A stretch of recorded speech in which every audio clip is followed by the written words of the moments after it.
Welcome back to Jamming Games. I am Steven. He is Wyatt. We're here today with footage from our inaugural CEDH tournament.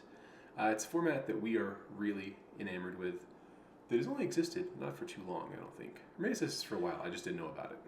What just happened to the camera there? You came in and turned off the lights, remember? I did. I don't know. For some reason, you were like, "Oh, if we turn the lights off, it'll be better." And then we were like, "It's not better. We just made it worse." Okay, well, so we were working through some camera things, I guess. We've got 4 players in this pod.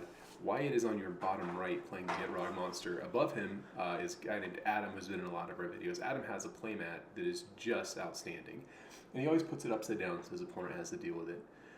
To Adam's left, it looks like a Tymna Tana deck? Tana Blood Pot, I believe. Well, and so, then yeah. bottom left is Ben.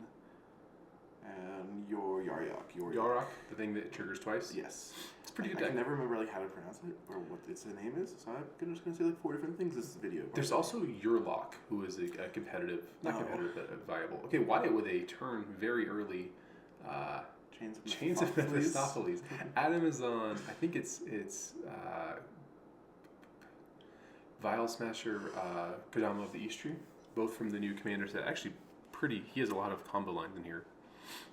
Yeah, Kodama leads to like a lot of like weird permanent chains, I guess is what I call it. Sure. We didn't comment on the fact that the Blood Plot player went land, Soul Ring, Mana Crypt, Fintorn. Dork. Yeah, that's a hell of a turn 1. It was very turn 1, yes. Ben having a Cloud of Fairies into a Fiend Artist, and that's kind of a nice start. It's not quite as high powered as what he's seeing across from, but if he's got payoffs in the once you can start activating Fiend Artist, but it's just a birthing pod. Yeah, Fiend Artist in those cards has almost infinite upside, but just never really gets to realize it. It's so good, and I've never really been crushed by it. It's just the biggest problem is the creature, so it's incredibly easy to interact with. Yeah. Like, most of the time you can just do something, and yep, you got to do it, because... CEDH is a funny format, because there's 4 players. You can't afford to run too much removal, because you need to have a proactive game plan to end the game. And so sometimes, just no one has removal for a 1/1. Like, there's 4 players that have a bunch of cards in their hand that work in their combos, and no one can kill this 1/1.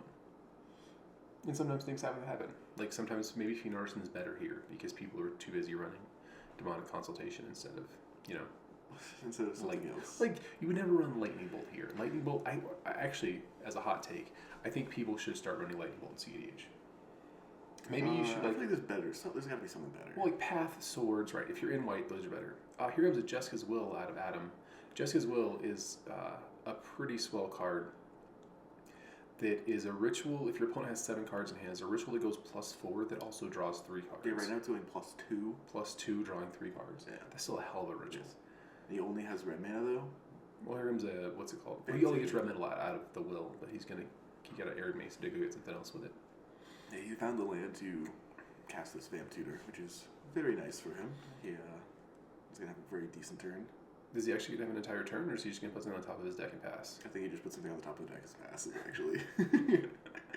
Tough, man. That's too bad. Yeah, I think he didn't have a ton to do with the mana, which was rough. Jessica's Will also gets around this Chains of Mephistopheles. Yeah, it doesn't draw cards. Yeah.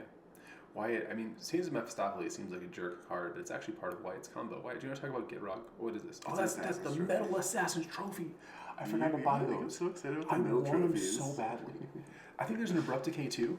Yeah, there's an Abrupt Decay, Gosh. Dreadbore. I run all of those cards. No, it's just Dreadbore, Assassin's Trophy, Vindicate. I can't remember them all. So, Chains is out now. Yes, there is no more Chains on the battlefield. Wyatt's going to have to do it in hard mode, which is also pretty much the same. There's also a Noose Constrictor. So Wyatt is the star of the show because he has the YouTube channel. This deck is the most convoluted combo deck I've ever seen in my life. It is, for most of our players maybe don't watch CEDH. You need a Gitrog monster, a discard outlet, and a Dakmor salvage. And if you have those 3 things, you can combo off and the deck is almost impossible to disrupt. The only real thing you need is a discard outlet, and then just cast your commander. Because you have so many ways to like chain cards together to find the Dakmor. To find the Dakmor, the lands so if you could discard a land, Gitrog says you draw a card. If you have a Dakmor salvage, instead of drawing a card, you dredge. And it just makes infinite those things. That's pretty cool. This is weird interactions in Commander. There are. Does Ben have it, capital I, capital T? No, he doesn't win here. No. He's able to go Spells, Seeker, but he doesn't have mana to loop it or anything like that, so he just like gets value out of Alluring by casting a Spell Seeker. I feel like you go Spell Seeker for... I think he goes to get like... Oh, Spell Seeker, not Creature Seeker. Sorry, I was being stupid. I was like, there's obviously an easy loop here, but it's not. It is It's not some Seeker. tutor that gets a creature. Yeah. I think he tutors for like... It might be this pack that's on top. I think That's not a terrible selection. He doesn't have mana to pay for it. It's that or like a tutor, I think, if I remember correctly. There's a Shrieking Drake there. Oh, there's Shrieking Drake. If it was Creature Seeker, I'm pretty sure you'd have it right here. Creature Seeker? Creature Seeker, yeah. Does he have... Oh, he also has, yeah. I think the Alluring is a really cool combo piece. I played it in Legacy for a long time. Yeah, with, Uro now is the big thing, but... Yeah, Uro is just crazy in this deck. Also with Cavern Harpy, it's... Cavern Harpy is just a reasonable magic card, I'm going to say. Is that a Demonic Tutor? I believe it's a Demonic Tutor. It looks like a Demonic Tutor to me, too. I think we can make this picture we're watching bigger, but who would, you know? Yeah. Not us. So he was just setting up to win on his next turn. I think everybody's trying to win on their next turn right now. Yeah. Bloodpod. He's an Enlightened Tutor. Yeah, this guy has a ton of mana, has his commander, and played a removal spell. So this guy's just doing overtime. Yeah, he has like a piece of everything, and he's going to tutor for the pod. Birthing Pod? Yeah, the card to help win next turn. Oh, smart. He wants to win the game. Mm-hmm. This guy knows all the lines. He does. How strange. All the lines. Here's the cut. Here is the present. We will find the birthing pod. I guess nobody interrupted it. He just gets to draw just it. very lucky. Does he take damage off this? He does. Does that mean he's only got 16 birthing pod activations left? It might slump 15 now. No, he also has a colorless floating because both those things just produce 2 mana. Like, okay, see, sack the commander. She's done. Yep. Is birthing pod equal to the CMC? +1, yeah. But is equal to, isn't it less than or equal to? You can't do less.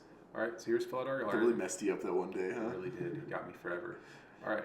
So here's a Slaughter Pact on the Felidar Guardian, so... In response to the flicker. This person doesn't just get to win. Yeah, I think actually it's kind of cool.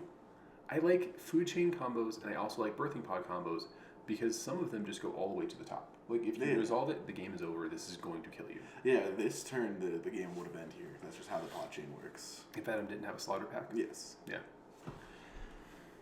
So now he has to, like, rebuild his board, basically. Because, like, you can activate it on your elf, we get a 2-drop, but there's not many 2-drops that untap artifacts. Especially, or at least in these colors. Is it untap artifacts? No, that's tough. Yeah.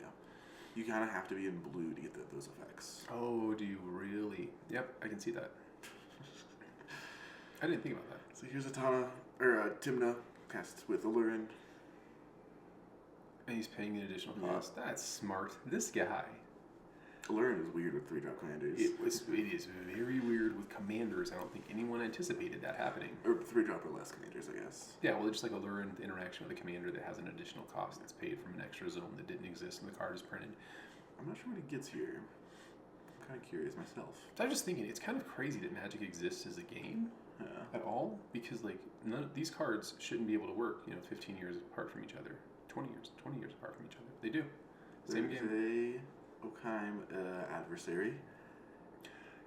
That's like a weird little dork from it's like a 2-mana Bob, basically. Yeah. But like it's only a 2-mana Bob if your opponents have a green permanent by turn 2. Sure. And like otherwise it's just I think a lot of decks play it. I've seen it in a lot of places. Gitrog decks have it as a considerable card. But like I don't know if there's enough green decks in the world. Maybe there is. I know Najila the Blade Blossom uses as a combo piece. Really? Yeah. I was looking at Najila decks last night, and their win conditions are down to Derevi and 1 enchantment, and that's it. And just like you just do those things. That's what you do. Here comes a Gitrog Frog from our friend Wyatt. The Gitrog. Is everybody gonna get frogged? Everybody gets frogged here. So he's playing a Misty Rainforest as his land for extra land, draws a card, and then he fetches, gets a forest. Mm-hmm. What do you have here? What's the I follow-up? think I cracked Nurturing Peatland, maybe? I don't remember. So the Gitrog combo, if you don't have it in hand, you can just get to start. draw a bunch of If you can cards, sacrifice a land, it makes you draw a card, and you can try and get things going. Second land drop for turn. That was your third land drop for turn. Oh, it was 100% cheated here. I think you would have had a chance to still go, but Yeah. I'm pretty also sure. just discarding a million cards. Yeah, you Oh, can no, just- and I discarded it too. Oh, you didn't play it. You discarded it. Okay, got it. I didn't cheat. I'm That's good what at you this didn't game. I fetch. know how to play Magic. All right, here comes Squandered Resources, which you Yes. can't see. It's black-green. You can sack a land to make 1 mana of any mana. So sack this, have a green floating, draw a card. Yeah, it's really, really good with the Gitrog monster because it makes mana and draws a card for every land you have in play. Sack this, draw a card. Sack this, draw a card. Do you have to demonstrate the loop in this one? I think I can go through it very fast in this one. It is just the weirdest loop in the world. Believe me. Everybody at the table roughly understood it. And then here's a Diabolic Intent. Yep, play the dork. I quickly demonstrated for everybody. Let's talk about it for the players at home. So what's going to happen? I'm going to Dackmore Salvage, and then I'm going to discard it. Instead of drawing, I'm going to Dredge 2. When you hit a land, you hold the land draw trigger on the stack. You discard Dredge 2, and you loop that until you get enough draw triggers on the stack to draw your deck. With your deck in the hand, you do something called Kaziland loops to then make infinite mana and to then recast Assassin's Trophy, any threat, Finale Devastation for infinite, any number of times that you need to win. So your library is currently Ulamog. So I'll discard the Ulamog, draw the Ulamog, discard the Ulamog, put that in, mill these, loop it with Dark Ritual, in Dackmore. LED, Dackmore, like anything. So you have a lot of options. If no one's interacting with you, it seems like you have a million different ways to do it. Yeah. You're just kind of explaining that eventually you're going to have infinite mana, destroy all their permanents, and then what? Swing for infinite damage and or death Oh, with Finale. Got it. All right. Thanks for watching. See you next game.